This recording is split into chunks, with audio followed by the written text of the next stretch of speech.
55% of men find themselves scared to approach women for the fear of being labeled creep. There's an epidemic of single ladies in their 30s.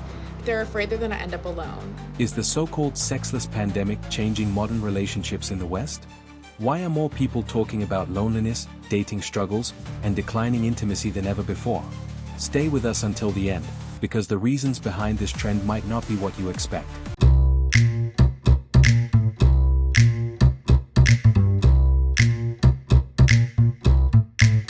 Men are not cold approaching women anymore. And the more I think about cold approaching, the more it just doesn't make sense and the more stupid it sounds, right? When you're cold approaching, you're in the lower position starting off. So the percentage level of you being successful is very slim, and slim just die. Attractive guys don't have to cold approach. Guys with money don't have to cold approach. They have leverage in some way, either their looks or their finances, social status, combination of all three, right? This is why they don't have to cold approach, right? In today's society, cold approach is dying because you got to understand women only want the top 20 to 30% of a guy, right? In general. So if they start cold approaching in general, they're only going to be cold approaching those kind of guys.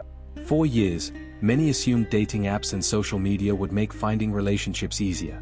Instead, surveys and online discussions have fueled debates about declining intimacy, rising loneliness, and growing dissatisfaction with modern dating. People from all sides are asking the same question: what changed? This is horrifyingly concerning. I just finished watching a video of an unattractive and a physically incapable woman advocating to other women to stay single and repulse men. And her reasoning for it was that the male loneliness epidemic is arising and the woman loneliness epidemic doesn't exist. Now you see, the funny thing is, it's true, but the cycle reverses. You see, young men are incredibly lonely at this moment in time, but older women, after you get to that age of 30, 40, 50, you have your own thing coming when you are infertile, and the men the same age as you are still able to find young, attractive women through successive empires and build families. Or you're alone, the tables ever so slightly turn. But I'm not here to throw shade or pick a fight. I'm here to say that a woman laughing at males being lonely when society needs reproduction and man and woman, feminine and masculine power to intertwine and create generations and life and health and prosperity. The more attractive option is to laugh at male loneliness, which was created by the delusion of feminism and its destructful impact on society. Instead of laughing at the epidemic of loneliness that men are going through, stuck in bed with alcohol addiction, porn addiction, comfort addiction, understand that the responsibility is ours as a society to reproduce and do better. And as someone who has experienced dating at the most abundant level and am now fulfilled in the most fruitful relationship ever, there is not many forces as strong as the masculine and the feminine combined. Strong and independent might get you a great business and a few bucks, but to experience true feminine energy, you need a man to provide your level of comfort and security. And feminine doesn't get much more than motherhood. You can enjoy now, but you will most definitely suffer later. Some commentators argue that rising standards, career priorities, and endless dating app choices have made forming lasting relationships more difficult. Others believe technology has created unrealistic expectations, leaving many people constantly searching for someone better instead of building genuine connections. Did you know that men have a 600% higher chance of leaving women when we're on our deathbeds? That they will see us suffering in our last moments and walk away because we're not providing them with pum pum. Are you aware of that? I learned this recently. And I'm not saying that I'm surprised, but I am saying, wow. Wow. These are the same men that ask us why we're single, why we take long to pick somebody to mate with. I don't know, Steven.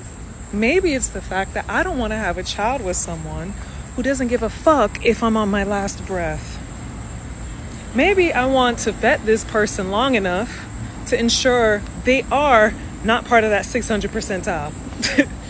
Maybe I'd rather be by myself before I invest my time and energy and worth and livelihood and lineage into someone who just sees me as a conquest. I don't know. Does that sound like a reasonable idea? At the same time, Many men are choosing to step away from dating altogether. Some are focusing on careers, fitness, financial goals, or personal freedom. Whether temporary or permanent, this shift has changed the dating landscape and affected everyone involved. You could divorce your wife if you're in a sexless marriage. Don't be surprised if you haven't had sex with your husband in months, if he watches porn or cheats on you or has the temptation to. Obviously, it is a form of being weak if you can't say no to those desires. In 20 years, we're going to have an epidemic of older women, single, unhappy, sold a fantasy by modern feminism. I heard this quote today and it made me think, because it might actually turn out that way. These new ideas around feminism combined with social media have reshaped the way most women think. They're no longer interested in normal guys, right? An average guy with a regular life, a regular job, he stands no chance. Women today are aiming for money, status, the top tier, the 1%. And this is because of social media. The second biggest problem is feminism convinced women that working for a company that doesn't even know who they are, doesn't care about them, and making their own money, having their own money so they can be independent, that's better than building a family, raising children, taking care of their men. That's, social media combined with modern feminism. That's what reshaped the way women think. Yes, because of that, we're going to have an epidemic of older women, single and unhappy. Many women, meanwhile, openly discuss frustration with the current dating market. Viral videos, podcasts, and social media posts reveal concerns about finding compatible partners, navigating modern expectations, and building meaningful long-term relationships. This is for all the husbands who think their wives have gone totally insane. Your wife is probably in perimenopause. She's between the age of 35 and maybe 45. She doesn't want you to touch her. Yeah, I'm talking to you. I'm going to try to break this down for you in one video, so get your pen out, take some notes. This is the current situation. Women were not taught anything about perimenopause. We didn't know this was coming. All we knew was that our mothers got hot flashes in their 50s and stopped having their period, and that's it. So here we are. We have no libido. Everything itches. We are not sleeping all night. We have no more joy. We feel kind of just bleh, like dead inside. We're annoyed at everything. Everything. Smells, noises, you breathe wrong, you smell wrong, all the things. Now, we know something's off. We do not feel like ourselves. So at our annual checkup, we go to a gynecologist and we tell her all about this. And she goes, oh, well, you're just you're getting old. That's what happens. That's the help that we're getting. Or they are checking our blood work. We're specifically asking, can you check our hormones? They're checking our blood work, coming back and telling us that our hormonal levels are in normal range. This is where the problem is. No doctors were taught how to help us. And normal range is where regular women of all kinds are living, and all of us feel like shit. So normal range is actually not good at all. But the doctors are not equipped to help us with anything else. And to make things worse, when we tell them that we have low libido and that we have no desire, many doctors are telling women that it's probably their marriage, that their husband should probably step it up a notch. So our doctors are blaming you. So we're coming home and signing us up for marriage counseling because we don't know what else to do. They told us that our hormones were fine. So why would we go and figure anything else out? That is the mess that we are all in right now. But here's the deal. All this crazy information is now coming out about perimenopause and menopause. And there are doctors that have gone out to get additional education and offer actual hormone therapy. So you can go to a private clinic and get hormones like testosterone, progesterone, and estrogen at levels that actually help improve your entire life. After 1 week of me being on hormones, it was like I woke up in a whole new body. After 4 months, all of a sudden I had a libido again, and I didn't even care who helped with the dishes because I just wanted it. Now you're thinking, okay, this is my wife. How do I get her this information without her biting my head off? Yep, I've been that wife. Now, I don't know the exact conversation you need to have with your wife. Maybe you can send her this video. Maybe you can find other videos of mine and send those to her, and maybe that works. But to get one thing out of the way, if you are going to send her this conversation or want to have this conversation just so you can get laid more often, no, that's not going to work out for you. Because let's say you're that guy and she gets on hormones. She's going to suddenly feel good and have an awakening, and she's going to get the hell out of there. So first fix that. You have to actually care that your wife feels good. Start there. Some suggestions as to where you can start having this conversation. Be curious about your wife. Be concerned. Ask her the last time she felt lit up. You're concerned for her level of joy and feeling, because it must feel super shitty to not be sleeping, to not get answers. Ask her if she's asked her doctor, and if her doctor didn't help, be an advocate. Get angry with her. See, isn't it crazy that women can't get access to hormones?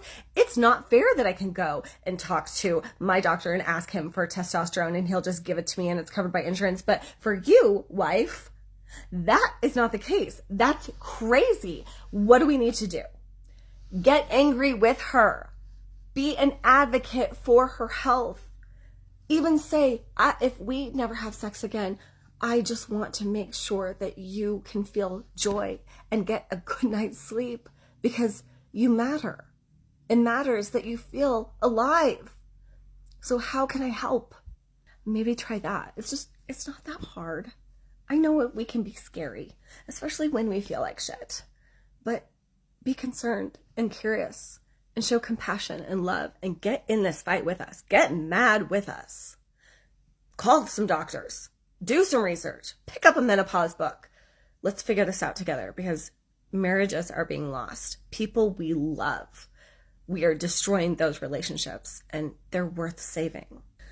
I hope this helps. And if you need a doctor, there's a free directory at wakeherup.co and a huge community of 53,000 women that she can come and hang out with us and get the support and answers that she needs.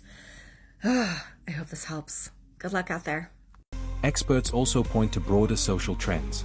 Longer working hours, economic pressure, increasing screen time, and reduced face-to-face interaction may all contribute to people feeling more isolated, regardless of gender. This is actually insane. According to a recent stat, by the year 2030, 45 or upwards to 45% of women between the ages of 25 and 44 will be single and childless. 45%. A room with 100 women, 45 of them will have no children and have no husband. Probably not even a boyfriend, unless you consider AI as a reasonable alternative. Folks, this is the long-term effects of modern feminism. Say what you will. And some may even say that feminism won, right? This is what they wanted. They wanted the girl bosses. They wanted women to be more occupied with spreadsheets than bed sheets, right? The home became an insult to a woman's ego. And instead, it was for you to go out there and to not just be like a man, but to be better than the man at being the man. And now this is where we are. I don't think anybody wins in this. And I don't have a horse in this race necessarily. I have wifey, and I stand on what I stand on. And, you know, I'm always going to be old school. But for those of y'all out there who think this is sweet, that is just going to appear one day, I will just go ahead and kick the can all the way down the road. You will be 43 and wonder what the hell is going on with you and me. Dating apps, once seen as the solution, have become part of the debate. Some users enjoy the convenience, while others say endless swiping creates burnout, unrealistic expectations, and a cycle of short-lived connections rather than lasting relationships. There's an epidemic of single ladies in their 30s, of people asking them, if they're afraid they're going to end up alone, or rushing them into feeling like they're running out of time, we need to have babies, we need to have husbands, blah, blah, blah, blah, blah. I had like a moment yesterday where I was like, literally, who cares? I'm like, wait, what? If this is my worst case scenario right now, I am blessed. I have a beautiful home on the water. I pay my own bills. I have freedom. Not that relationships don't equal freedom, but it's just more responsibility. Kids are more responsibility. Are there plus sides to all those things? Do I want all those things? Yes. But I want all those things in the right time, because what's worse than not getting those things? Rushing those things and not being ready for those things, or forcing something. That's all worse, okay? But I was just thinking, I'm like, if you are not happy with your worst case scenario, if that does not satisfy you, you need to work on building your life and making it your dream. The more that I love my life, the better for everybody involved or not involved. The happier I am, the better. I look around my place sometimes too, and I'm just like, I couldn't live here with a man. This would not be possible. Like, how do I explain to my man that our shower curtain is baby blue polka dots, you know, with frills at the bottom? I get to do whatever the heck I want in here, in this place. I want to see more women in their 30s, like, loving life. 55% of men find themselves scared to approach women for the fear of being labeled creepy. And on the other end, 77% of women say they want a man to approach them. Women want the power of a man, the privilege of a woman, and the accountability of a child. In their mind, they can demand respect rather than earning it. When faced with reality, these women come to understand that they cannot shape the world according to their desires. The result is a conversation that's growing louder every year. Are people becoming too independent? Have expectations become unrealistic? Or are we simply witnessing a major shift in how relationships are formed in the modern world? All right, listen, I'm done. I can't do it anymore. You won, ladies. I'm done dating. I can't do it. The dating world's so bad. I can't. Do I got food pantry stamped on my forehead? Somebody answer me that question, because the amount of food and mouths I fed going out on dates, that's how I feel. I could give hams to the homeless this year for Christmas with the amount of mouths that I fed going on first. I could be driving a Ferrari. I could be driving a Ferrari right now with the amount of money I spent on first dates. I can't take it anymore. And listen, I get it. This is exactly why a lot of men are just done with dating. They're frustrated because they're doing what they think they're supposed to be doing. They are putting a lot of time and effort and money into the first date. But when ladies don't appreciate that and they go into those first dates with very low energy and very little reciprocation, the date is not going to go well. And that just leads to a lot of these failed first dates. But for women, they will just keep going on these first dates because they're not really putting anything into it. It's different for men, which is why men are becoming more and more careful about who they're asking out on that first date and what that first date looks like. He might rather suggest a coffee date or a long walk. And I think that those are good solutions for men. But the problem is that a lot of women still have not adjusted to it. They think that if a man doesn't spend a ton of money on her on the first date, that he either doesn't have it or doesn't like her very much. Not true, ladies. He's probably just a good man that's tired of feeling used. We are now in the female loneliness epidemic age. A lot of women live boring lives. Whatever the answer, one thing is clear. The dating landscape is changing, and both men and women are adapting in different ways. Understanding these changes may be more important than blaming one side or the other.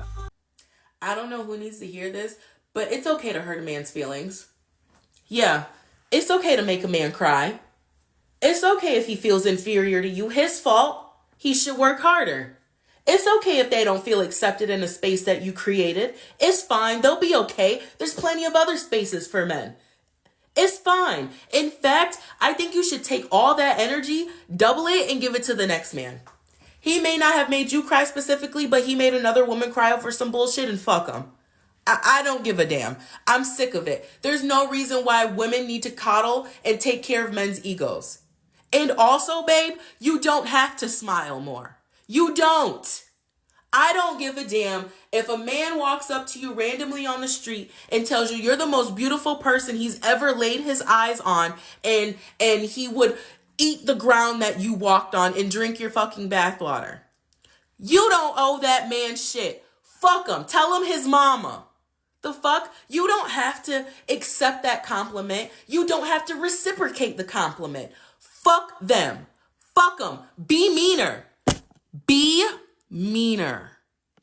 All women are 304s. Nope. There is no such thing as traditional women anymore. Wrong. Women simply aren't worth it. What does that even mean? I am so tired of all of this negativity. Are you going to insist that masculinity is about growth, suffering, and overcoming difficult things, and then just not date because it's hard? Are some of you really so pessimistic and self-hating that you will just resign yourself to never feeling love and affection? Are you really going to sit here and insist that you have all of the answers to dating, and then just refuse to pass those answers on to a woman who is ready and willing to please you? Tell me, what battle are you even fighting? You insist there's a problem, but you aren't trying to actually solve it? What is the point of all of this other than to just kick and scream? There are a lot of great women out there looking for men with your values. Go meet them, be strong in your convictions, and enjoy the life that you can create with them, because the negativity has got to stop. So what do you think? Is the so-called sexless pandemic a real cultural trend, or is it being exaggerated by social media and online debates? Share your opinion in the comments, and if you enjoyed this discussion, don't forget to like, subscribe, and stay tuned for more videos on the changing world of modern relationships. Men stopped playing by the rules, and now everyone's freaking out. Let's break down why silence has become the loudest move.